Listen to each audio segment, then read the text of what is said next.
Welcome to Hunters Connect. In this video, I'm going to walk through the steps to take after you've killed a big game animal. I'm going to talk about evaluating your pack-out plan, how to keep the meat cool, and the options that you have for processing your animal.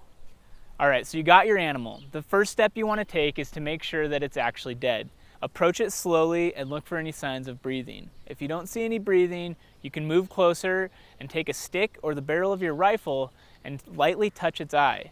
If it doesn't blink, the animal is dead. If it does blink, a follow-up shot is needed. So once you've confirmed the animal is dead, take your weapon and put it in a safe place and make sure it's unloaded. Now it's time to tag or report your harvest in whatever way that your state requires by law. Make sure you read the regulations and the tag itself for proper instructions on what you should do. Most states it's required to notch your tag immediately upon the kill of the animal. The law varies from state to state, but it's safe to just do it right away. It might tell you to attach the tag to the antlers, to a leg, or simply to the largest portion of meat, or maybe you can even keep it in your pocket. But again, just read your regulations and know what the state requires. At this point, hopefully it's not the first time that you've thought about it, but you're going to want to start evaluating your extraction plan for getting that animal out of the field. If you've shot the animal where you have permission to drive, you might be able to just gut the animal and drive right to it. But very often, you're going to have to drag that animal out or pack it out. I usually make a judgment call based on the topography, the distance I have to travel, and what vegetation I have to travel through to get it out. If it's flat or grassy, there's snow on the ground, or there's not a lot of vegetation, I'll probably just gut the animal and then drag it out.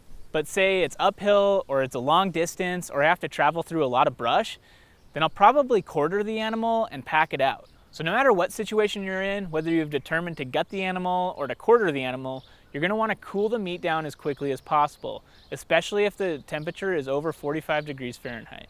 Generally, I try to hang it from a tree.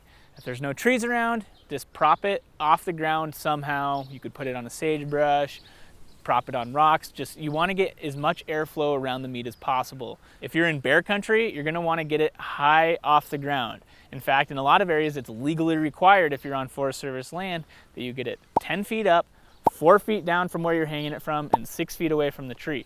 It's also important to keep the meat dry. There's a number of ways you can try to help do this. You can hang it under a tree that has a lot of limbs. You can have a tarp over it if you know it's going to rain a lot. Just something to where that meat is going to stay dry inside the game bags that you put it in. Meat care is tricky because there's no surefire instruction that's going to be the go-to method for every situation. It's different in every situation, but just know that you need to keep that meat dry and you need to get it cool as quickly as possible. But once you've got the animal extracted and out of the field, you may need to go and get it checked by a game warden or take it to a check station of some kind, or you may need to report the harvest of that animal. Make sure you know the regulations in your state and do this as soon as you get back to your vehicle or out of the field and got your animal extracted. After that, it's time to decide how you want to process your animal. You can either take it to a game processor or you can process it yourself. If you want to see some options on how to process animals yourself, you can check out the video that we're going to put in the link right up here. Hopefully this video provided a little clarity on the steps to take after you've killed a big game animal.